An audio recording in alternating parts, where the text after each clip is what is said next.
Buenas tardes, compañeros y profesora. Mi nombre es Daniela Alejandra Díaz, soy de la carrera de licenciatura en educación y voy en la carrera de ciencias sociales. En la tarde de hoy les voy a estar hablando acerca de un tema demasiado importante que es acerca de las infancias y les voy a estar contando un poco acerca de la protohistoria, qué pasó con nuestras infancias, de dónde se desembocaron muchas leyes, cómo surgieron, cómo salieron a la luz, quién les hizo valer sus derechos. Entonces espero que se queden en este video y lo escuchen atentamente. Muchas gracias. Bueno, entonces damos inicio a este pequeño espacio en donde hablaremos un poco sobre la protohistoria de las infancias. En primer lugar, entendemos como infancia que es el periodo entre el nacimiento y el principio de la adolescencia. Entonces empezaremos hablando un poco de los niños atenienses para que ustedes vean un poco cómo ha ido evolucionando pues el tema de las infancias. A ver, los niños atenienses, su educación empezaba desde muy pequeños y terminaban los 7 años de edad. Sus educadores eran personas que les llamaban nodrizas, que eran personas con poca educación, y los varones tenían maestros con los que podían aprender a escribir y daban materias relacionadas con el cálculo, las matemáticas y la música. Algo que me llamó mucho la atención en medio de esta investigación que estuve haciendo era que los niños tenían las mismas responsabilidades de los adultos, trabajaban igual, todo era igualitario. Los adultos tal cual, ellos podían ser también despojados, podían ser colgados, o sea, los niños podían ser criminales, podían ser colgados. Las leyes medievales en ese entonces no distinguían entre qué era un niño y qué era un adulto.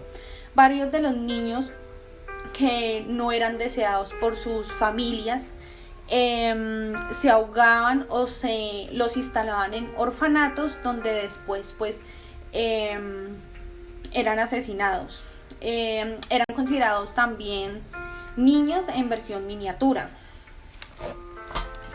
En el siglo XVIII, una ley dio carácter público al castigo corporal en los niños, en donde nos decía una frase un poco fuerte, en donde decía: si se azota a un niño hasta que sangre, él lo recordará, pero si se azota hasta la muerte, la ley se aplicará. Es una frase que lo escribió una persona realmente sin corazón. Entonces, después de esta frase, de esta ley, surge de allí un movimiento que fue de carácter importantísimo, que se llamó la Ilustración, que viene desde Francia y con el pasar del tiempo fue extendiéndose y se fue hacia Europa. A lo largo del siglo XVIII, este movimiento defendía el uso de la razón y la lógica como medio de conocimiento, y después de allí se determinaron varios cambios. Empezaron a salir más leyes que defendían estos menores. Destacamos también aquí autores muy importantes como lo son Rousseau, que fue un pedagogo, un músico, un filósofo, un educador, que decía que la educación del niño comenzaba desde su etapa de nacimiento y que el niño debía de desarrollarse de una manera muy pasiva y natural, y que debía impedirse cualquier práctica que lo desvía del camino del aprendizaje, y también que el camino de la esclavitud debía acabarse porque los niños tenían que aprender, tenían que tener un tutor en donde les enseñaran cosas innovadoras. Alguien que influyó también mucho en este movimiento de la Ilustración fue el pedagogo Pestalozzi, en donde aplicó todos sus ideales. Él fue un pedagogo, un educador, un reformador, en donde se apoyó y en donde apoyó pues todas estas leyes y ayudó a dar nuevas ideas para poder llevar a cabo todo aquello. Otro acto importante que me pareció fue como el despliegue de la revolución industrial de estos años, en donde el niño se le exigía una actitud conformista y pasiva. El niño no tenía derecho al voto, no podía exigir absolutamente nada, tenía que ser absolutamente conformista, y debido a esto y al pasar del tiempo fue que empezaron a surgir más leyes. Los niños eran obligados a trabajar más de 12 horas, eran esclavos de sus propios padres, trabajaban demasiado duro, por ejemplo, en industrias textileras, en la minería, que es un trabajo demasiado pesado. Y pues esto es como toda la historia. Acá a continuación les voy a hablar un poco acerca como del paso a paso de las leyes. Acá tengo que al finalizar la Primera Guerra Mundial fue aprobada la Declaración de Ginebra sobre los derechos del niño, el primer texto histórico que reconoce la existencia de derechos específicos para las niñas y niños, además de la responsabilidad de las personas adultas sobre su bienestar.